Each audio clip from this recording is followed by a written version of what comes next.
Cool. Good morning, everybody. I'm doing an online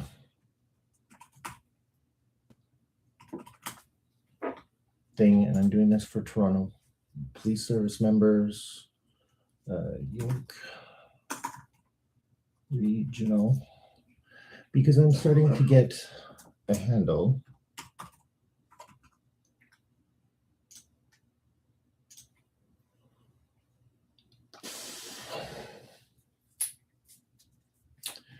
Hey, good morning, everybody. This is specifically for my, officer friends. Well, maybe not so much friends at first, but I think I've made some friends along the way and solved some of your questions and why your city is a disaster and why you can't get control of it. Now, there might be a group of older officers who are like holding down the fort, right? Who came out of retirement and they're kind of like working on things. If that's you, or you know who they are, I need you to pass this to them, because not many of them are going to have all the technology savvy, but they need to in this situation. And here's what it is. Starting back in 2001, the federal government started implementing AI direction and where they were going with AI technology. Now, if you read some of the bills on the use of AI technology and what the future was looking like with AI, specifically within law enforcement and the court system, it gets a little dicey, which is actually why you're having a problem, because you're fighting computers.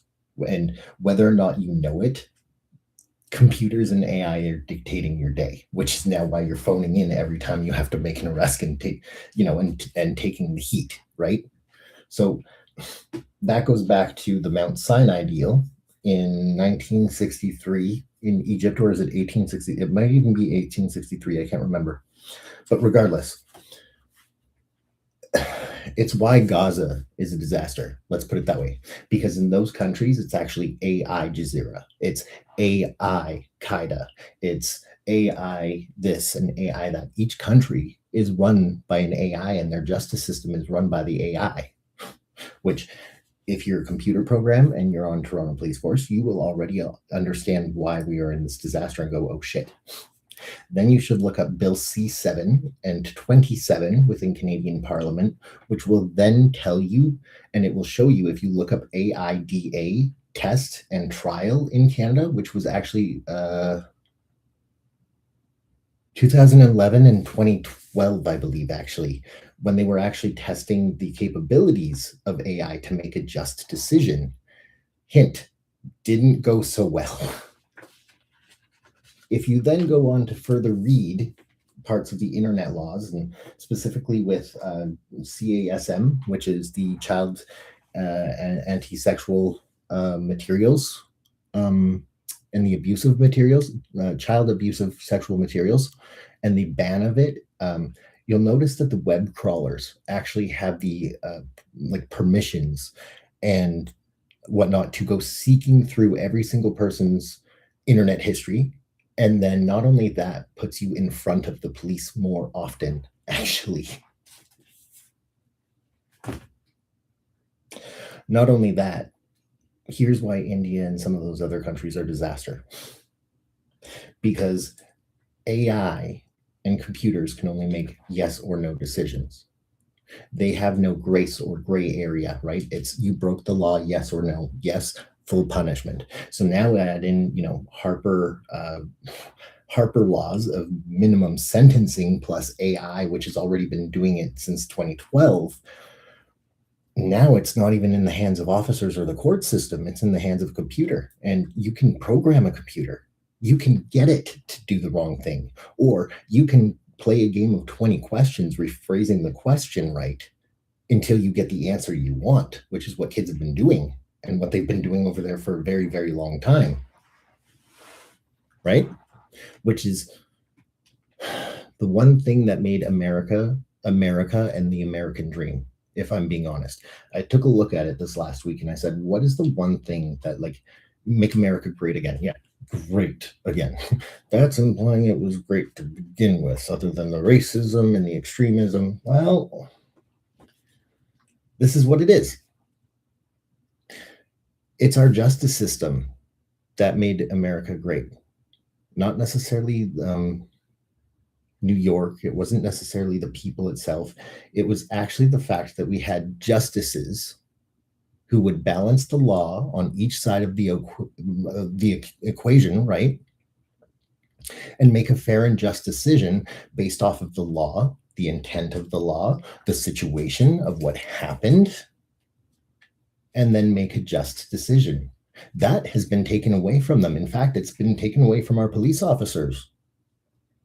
If you read the AIDA laws, artificial intelligence, district attorney, it actually dictates the officers' days and what the officers do out in the field using wearable technology connected to a hive mind, which, if you've read Mein Kampf or if you know anything about the Hitler government, not a good thing.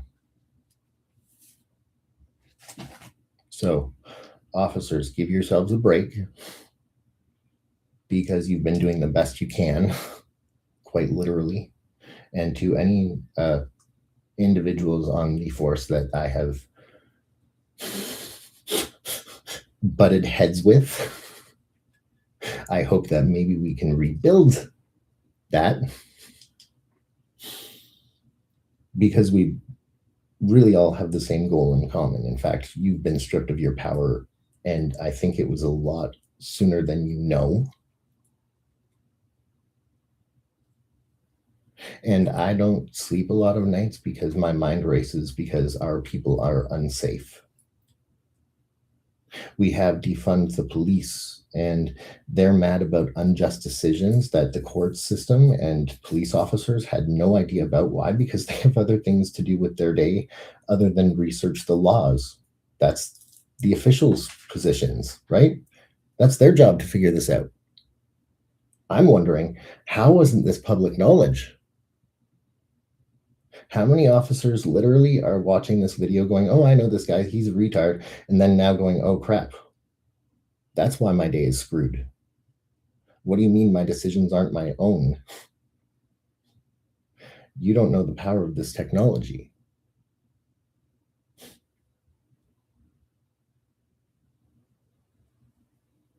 Look at Gaza,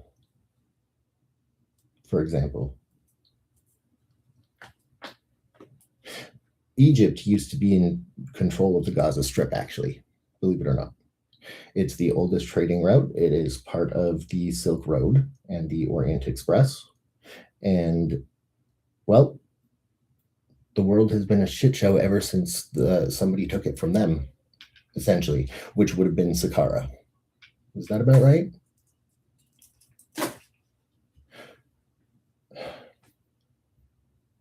So we have women who think they know what they're doing with, chasing down drug cartels and marking every single drug supply that's coming from Mexico hidden in Beanie Babies, because that was their whole plan and they actually did that. So if you have a wife that's part of that project, I am so sorry, because they actually targeted the Mexican drug cartels. They targeted every drug supplier around the world. Maybe it now makes sense why, Beanie Babies were like $50,000 for one of them, because Beanie Baby had a brick of cocaine shoved up its ass. Or Lollapalooza. In fact, if you watch the documentary on Netflix, you'll actually see the kids in the footage when they're like traveling and like going through the whole craze. You can actually see them searching the Beanie Babies to find the ones that have the drugs. Meanwhile, one individual from Chicago was lying to her neighbors, and she doesn't like them, and she wanted to take them out, so she did. Made them look like crap. Their families have been threatened. They've had to repossess their house. Not that she cares or even knows. And she's still bright-eyed and bushy-tailed. So I just want to say to Beanie Babies, ladies 1, 2, and 3, I love you and your family so much. Your children are amazing, by the way. I've met them both. And it's not fair.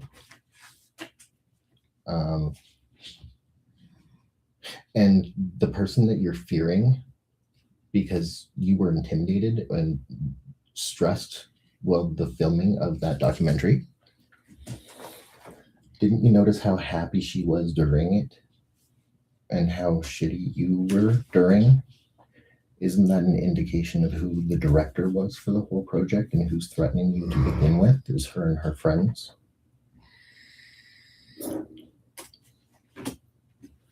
So those three ladies and families need some protection, and they need some support from their community, and even the Black community and every single community, because they've had their lives destroyed because their neighbor went, oh, I'm going to work with my sister or whatnot in Texas with Haley on a take out all the drugs of the world and all the sin of the world, targeting drug cartels. That's not going to go well with no government oversight or police involvement.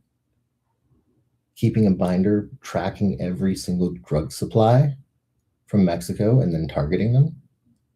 Inflating every single market, such as rape scene.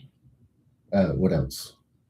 Oh, right. They flooded the pedophile market on purpose to try and catch the pedophiles, not knowing, because they weren't working with government or like agencies, that, you know, practically every single one that they were targeting, first of all, was the sexual child trafficking railroad globally. And not only that, most of them are federal agents of, if not this country, other nations within the gay community.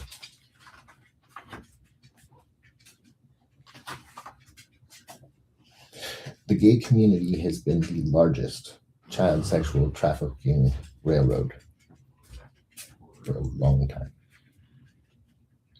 The porn industry is super anti-drug trafficking and mostly drug use as well, unless it's prescription.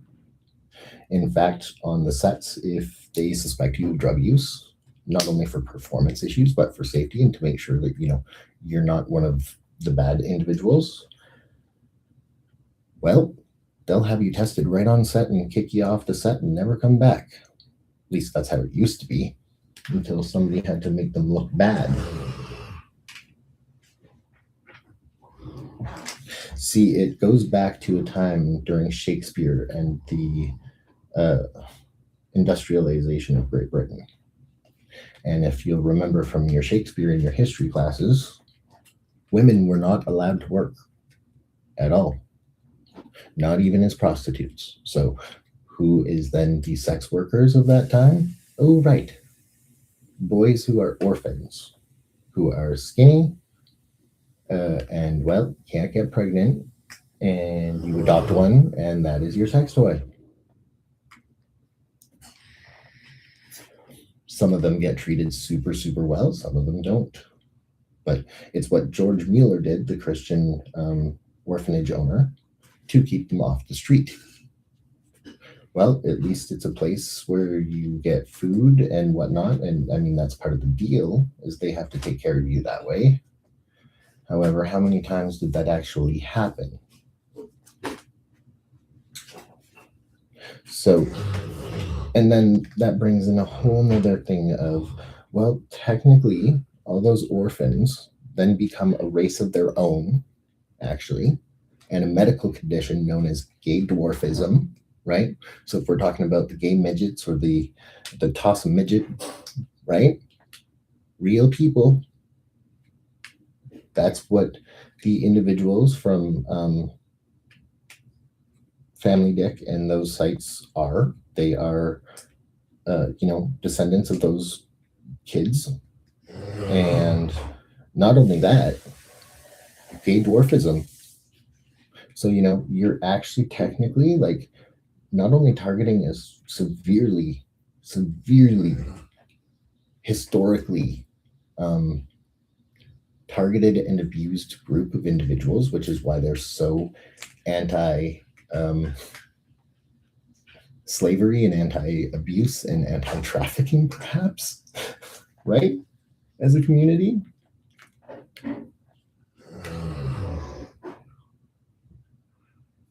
But no, the women then also had to go behind each one of their gay children within the church after bootstrapping them on some of their husbands'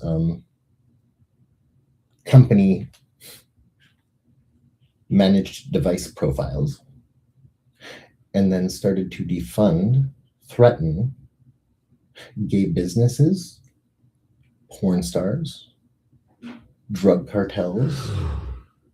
And if you've seen the documentary, you'll notice that, and there's actually an Indian lady who I need to touch base with / might already know, or his relatives.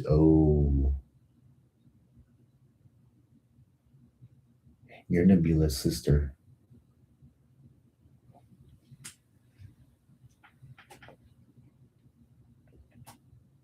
Oh shit. Or cousin. One of the two. Either way. Fuck. Which is exactly why Nabila actually has her issues. Because, well, you go after the family of the individuals who are doing the damage to your GDP, right? So in that case, Nabila has a tumor /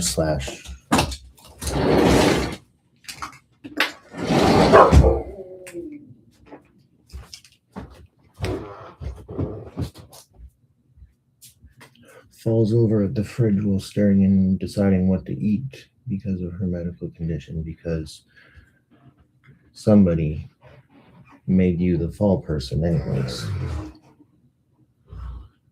or had a child trafficked because of it. Again, you inflated the markets that were crime and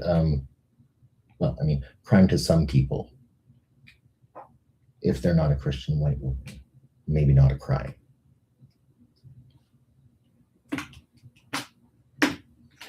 Men will understand this, I'm pretty sure. And it doesn't matter what sexual orientation you are or anything. By pure logic, you will understand this. Different parts of the world have different cultural norms. Some cultures and DNA types have rape culture built in. It's actually a part of them. That typically happens within like military families, or certain even First Nations, right? Tomahawk, Iroquois, Cherokee, they all have like sadism built in. Why? Because when you stepped onto their territory and you pushed too far, they skin you alive and scalp you. And then they put your head on the pole outside their fort as a warning to others, kind of like the Romans did actually with crucifixion. Because crucifixion back in the day, well, it was don't be this guy. Don't do what he did to end up there, outside the city, naked, on a cross, beaten, and now dead for everyone to see as they come and go from town. It's basically like the Union Station.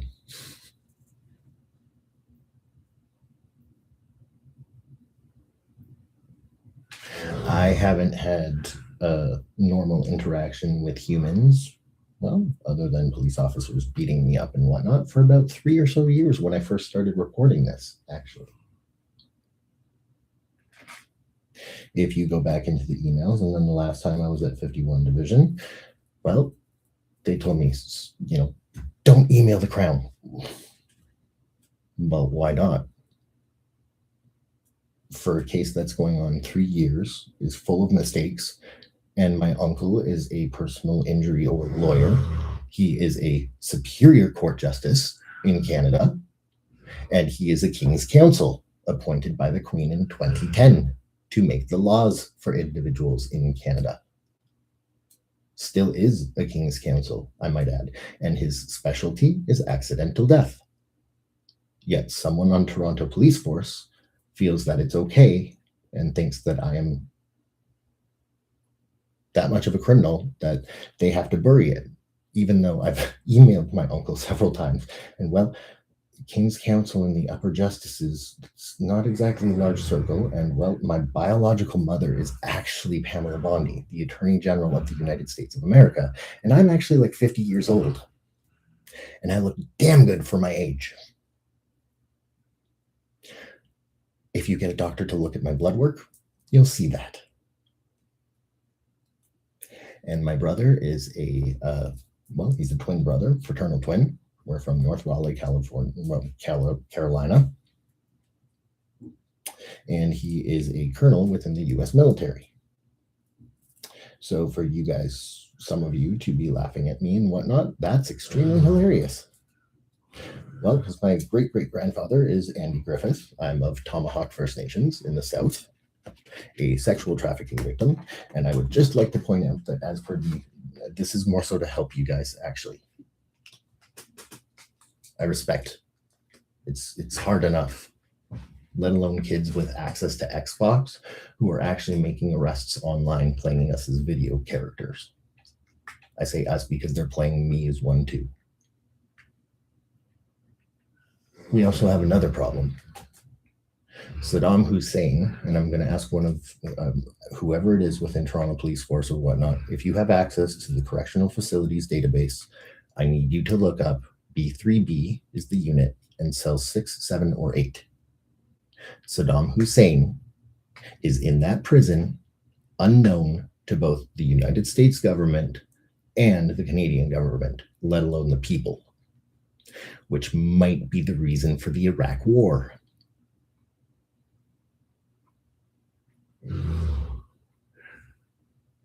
Well, Attorney General Pam was with me, actually, that whole time. She might be the one who kind of sprang up in the hospital bed with one or two of you there, who went, I did not just hear that. That might have been her, using some technology. Because, U.S. military would never have access to higher things than you guys. Heaven forbid.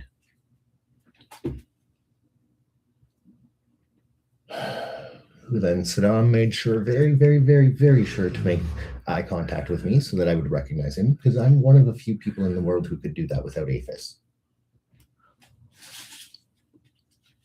So we have that issue. How many other diplomats are here being held hostage?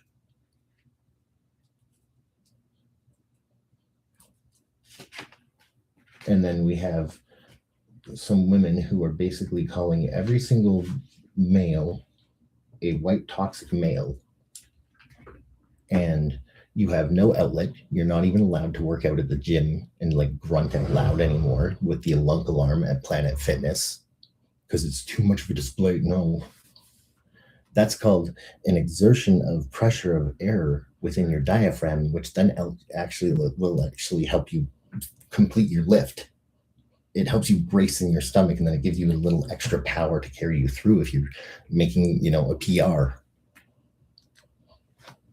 By the way, yeah, I might look small right now, but I can lift 550 pounds with just my ass. Former bodybuilder and strength lifter and coach. So there's that too.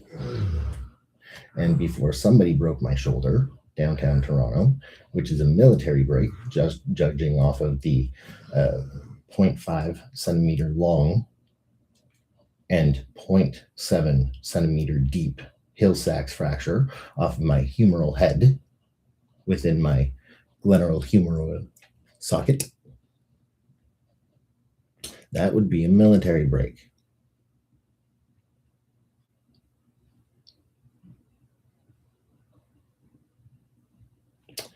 And for some reason, I have a feeling it might be a police officer. I'm wondering why.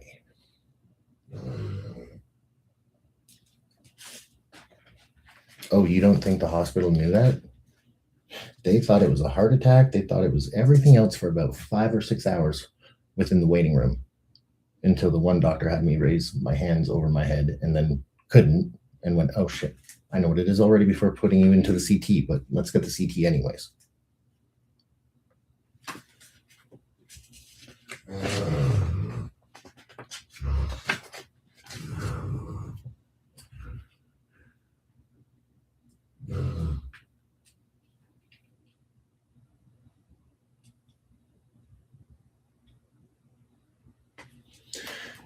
We have families of police officers at home, and hopefully you guys can share the stream because the public needs to know this.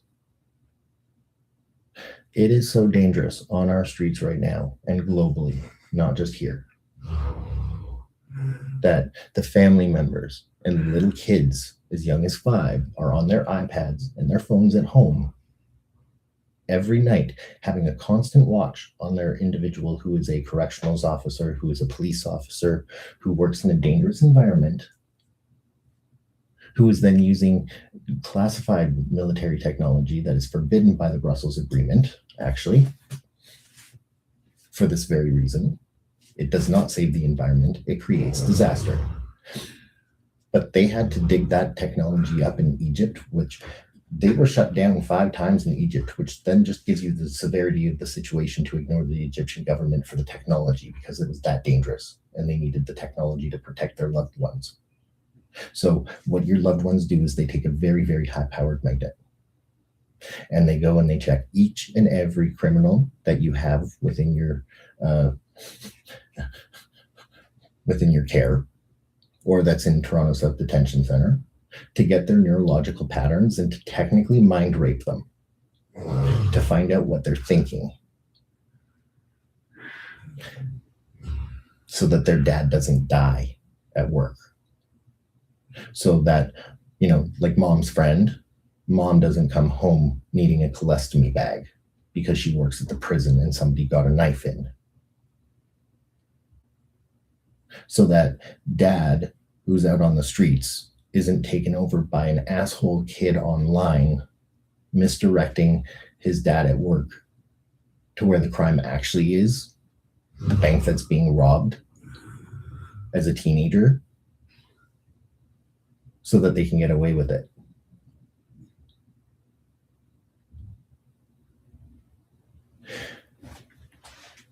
I'm going to share something on here. I hope you guys all got it. If not, you'll get it here momentarily. There's a YouTube video that you guys need to see. And you need to know about the Youth in Policing Act, which pays kids who are 15, as young as 15, to be police officers online using wearable technology in their Xbox. It's supposed to be an extracurricular activity. And I don't know who monitors it, but that doesn't seem like safe. Looking for it here. Because you can actually see Officer Simmons being played by an online character, which was streamed on YouTube, and somebody got paid in crypto to do. So when I'm saying we are all in danger and we need to start talking, I mean we are all in danger and we need to start talking. If you have a toddler at home that has gone completely silent and doesn't talk to anybody, even grandma or grandpa, their candy supply, the joy bringers, this would be why. Because grandma and grandpa are fighting with mom and dad and the young ones because they all have different views in different times, and a lot of times different clash of cultures, right? Mom and dad moved here from a different country and completely opposite values, right? Or maybe not values. I think more or less you share the same values, for the record, for some people. I think it would be the priorities are different. I think it's more priorities that have shifted, and a focus on making your friends your family. Because as my mom used to like to say, my adoptive mom growing up, you can always pick your friends, but you can't pick your family. Well, not exactly true. They were highly religious, and I moved across the country, and then, well, I grew as a person. I can't find the link, but it doesn't matter. I did send it to the 51 division a while ago. Actually, I know it's in the countless emails that I send. But that's because if you didn't open the links, you really should, because they're not just viruses. They're actual evidence, actually, of defunding the police. One by First Nations, actually.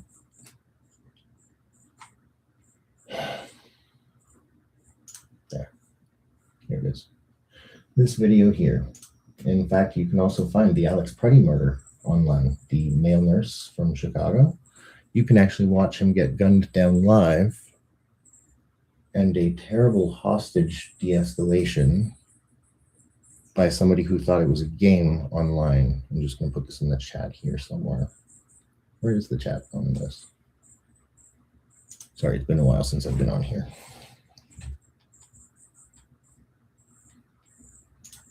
Share now.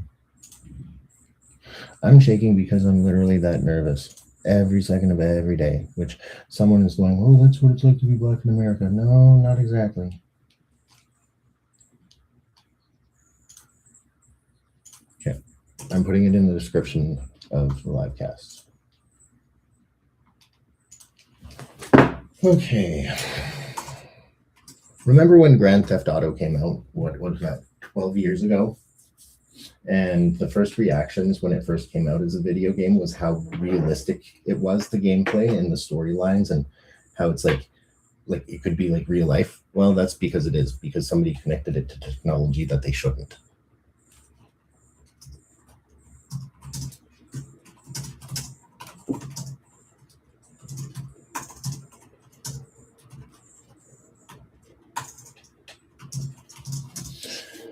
And they have the mentality, your kids and teenagers, that, well, video gamers don't die, only respawn.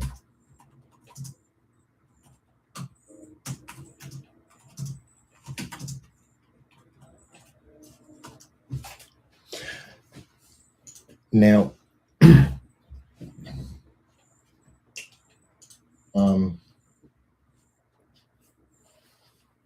if you're talking about where to start, I would suggest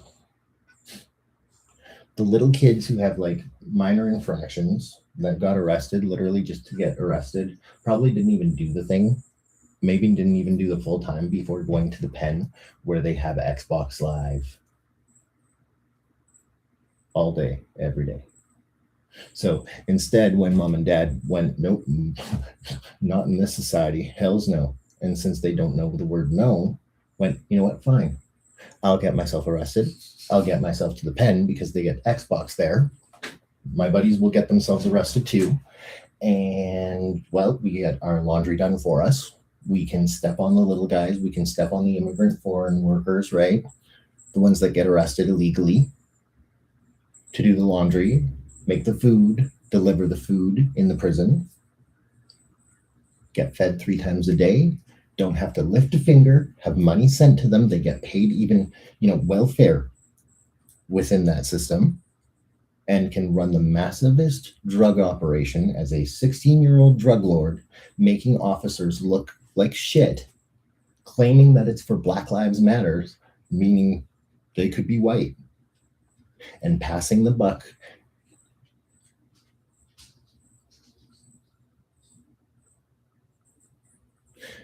The Youth in Policing Act is the most scary one, actually. What's the Youth in Policing Act? Ooh. I'm glad you asked. I don't even know how this has been approved or